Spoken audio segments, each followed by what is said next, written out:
So it's not just Pornhub, right? Pornhub is owned by a parent company that all of this kind of I learned over the last 5 years, so called MindGeek. Okay. Now, MindGeek has a monopoly on the global big porn industry. So we call it big porn because there's big porn, just like there's big tobacco, there's big pharma, there's big porn, and it's dominated by one company. That company was called MindGeek. They rebranded to ILO to try to escape their reputation as peddlers of crime. But so with a $362 million loan from a hedge fund called Colbeck Capital and 125 secret investors who were outed as including JP Morgan Chase and Cornell University, they had basically rolled up the entire global porn industry under one company. So they owned it, MindGeek. Yes. So they owned, they were managing Playboy, Digital Playground, Wicked Pictures, Brazzers, Reality Kings, pay sites, subscription sites, and then the tube sites. So Pornhub and its sister sites. So Pornhub, YouPorn, RedTube, TubeBait, GayTube, XTube,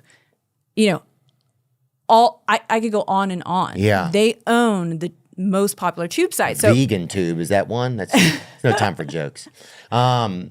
And who owns MindGeek? So MindGeek was owned by a secret majority shareholder. So nobody knew who the owner of MindGeek was when all of this began. And were they in America? No, we found out. So we found them, through the course of this. There was an investigation called Hunt for the Porn King. So they're not an American company. So you start on the Hunt for the Porn King. Right. So we discovered who was the secret majority shareholder of the company, and his name was Bernd Bergmayer, and he was in Austria, and he lived part-time in Hong Kong. Bernd Bergmayer. Let's bring a picture of him up. Yeah, you can. I just want people to know there who he he is. is. Yeah. Bernd Bergmayer. Yeah. And let's look at his Wikipedia. I just want to get a little.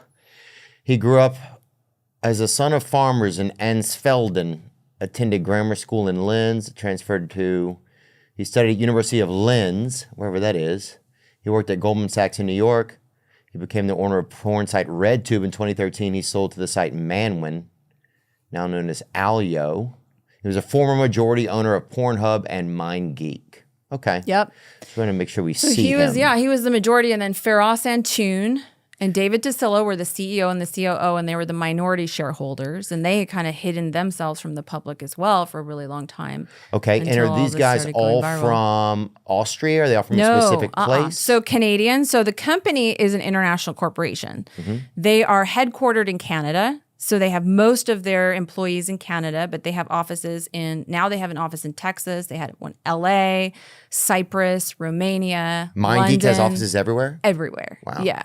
So they are a multinational corporation, huge corporation, hundreds of millions of dollars a year, multi-billion-dollar corporation with a monopoly on the global big porn industry. And how much money was it bringing in a year? Yeah, they're estimating about $500 million per year. The value of the company is multiple billions of dollars. And Pornhub was the flagship site. So this was the cash cow of the company. This is how not only are they making money on 4.6 billion ad impressions every day and all of the traffic they're getting, but they're advertising their pay sites on the free sites, right? So they kind of have this ecosystem where they advertise browsers on Pornhub and drive traffic to all of the other websites that they own. I thought it was Brazzers, which is crazy, but also I don't care. I mean, either way, it's bad. Yeah, content is king for the porn tube sites. You have to understand this, that it's about getting unrestricted, massive amounts of content so that they could get picked up in Google search results so that they can drive massive amounts of traffic so they can sell all those ad impressions and make hundreds of millions of dollars a year on free porn, okay? Worst thing they could do is take content down from the site. But they started to delete millions of videos. They deleted 10 million videos and over 30 million images basically in 24 hours, and what Financial Times called probably the biggest takedown of content in internet history. They deleted all of their unverified videos because they had no idea who was a child and who was 16 and who was 18. Right. Who was, what was rough sex and what was rape. They had no idea what was consensually recorded and non-consensually uploaded, right? And so they took down that much content. Because they're worried about the money.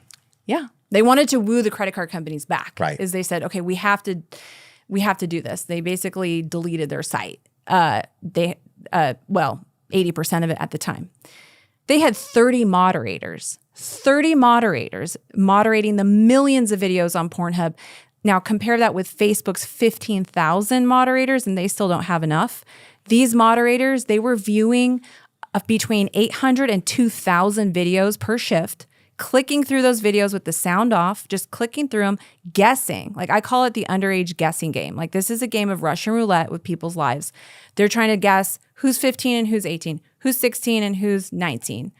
Like nobody can do that on like even a pediatrician can't do that. Yeah, and what happens to your brain at a certain point after seeing so much traumatic stuff that you were even like that should be a crime in putting a employee through that. Well, I've spoken to those, and some of those employees I call friends today because they really have they said that they've seen some. It's been really intense. Their conscience was pricked. Oh, I'm sure. They came forward, and I've spent hours and hours in person and online and on the phone, speaking to them, trying to understand how all of this worked. And one of them is especially dear to me.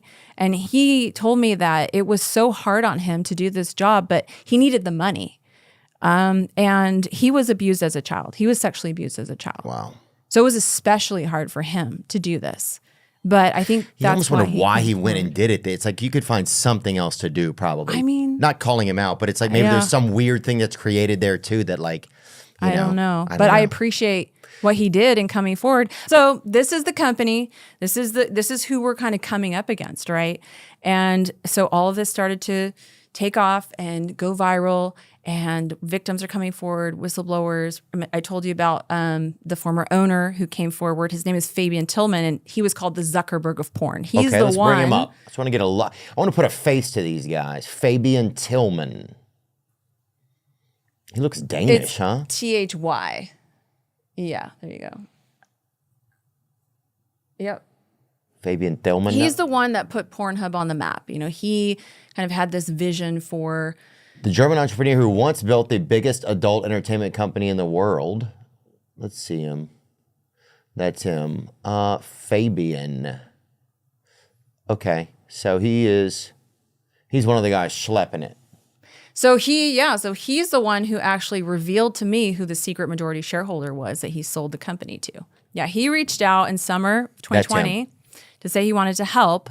And so one of the things that he did was he exposed the secret majority shareholder's name. Mm-hmm. And he said, go after the credit card companies. As the former owner, he said, if you want to make a difference here, you go after the credit card companies to cut ties. And so that was... Now, what I didn't realize at the time, I was suspicious, right? Why is he wanting to help? And I kind of later found out that he had intention to try to buy back the company. So he kind of wanted to make a killing again. So I think he wanted to help take it down, buy it, then find a way to do it back, probably with crypto or something on a different chain. I don't know what he was thinking, but he wanted to buy it back, which I found out later on. But the CEO and the COO and the CEO were forced to resign as well. And today they're being sued by nearly 300 victims in 25 lawsuits, including multiple class actions on behalf of tens of thousands of child victims. Amen. And they're doing amazing in the courts. So much more evidence has been uncovered in legal discovery. So discovery is this amazing tool. Mm-hmm. When you engage in a civil lawsuit, the court gives you permission to get behind your opponent. So you can get their text messages, you can get their emails, you can get, and so much has come out of the complicity. Like you just couldn't believe. The site is still online. It's been purchased now. They're trying to do this whole rebrand. So it was sold as a distressed asset to a company that they created themselves to buy Pornhub. Okay. And they are called Ethical Capital Partners. Wow, what a name. Yeah. Ethical Capital Partners. And who are the main bigwigs in that company? Do we know? Yes, we do. They have themselves online. The guy that's out there kind of trying to do this whole rebrand of Pornhub, like we're Ethical Capital Partners. His name is Solomon Friedman, and he is a criminal defense attorney. So is he really? A Jewish guy from where? Where's he from? Canada. Maybe he's Jewish. I have no idea. From Canada. Yeah. So he wants to rebrand and just make it more ethical?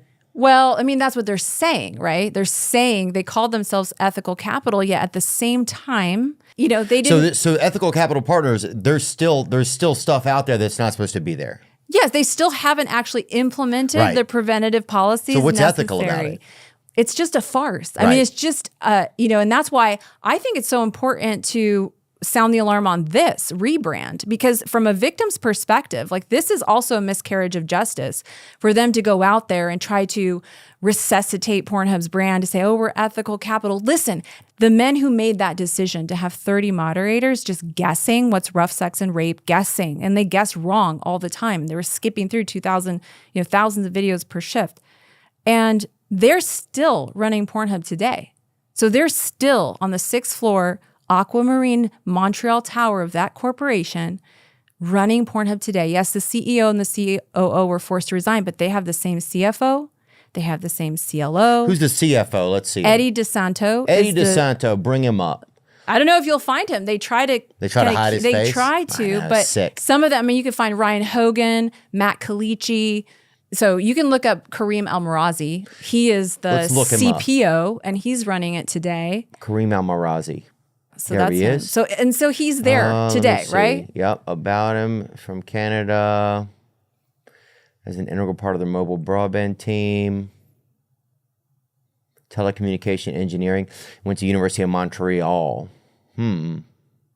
So they're still running. They're just trying to rebuild this company and still make money. Well, off so of I it. mean, what I'm there's saying nothing is wrong like with Ethical Capital, right? If they were coming in and saying like, we're going to rebrand, we're going to do this new thing, why would you still have the same men responsible for the decisions that destroyed the lives of countless victims just running the site today? That's why it's like, Right. it's just a farce. Like it's not real. Yeah.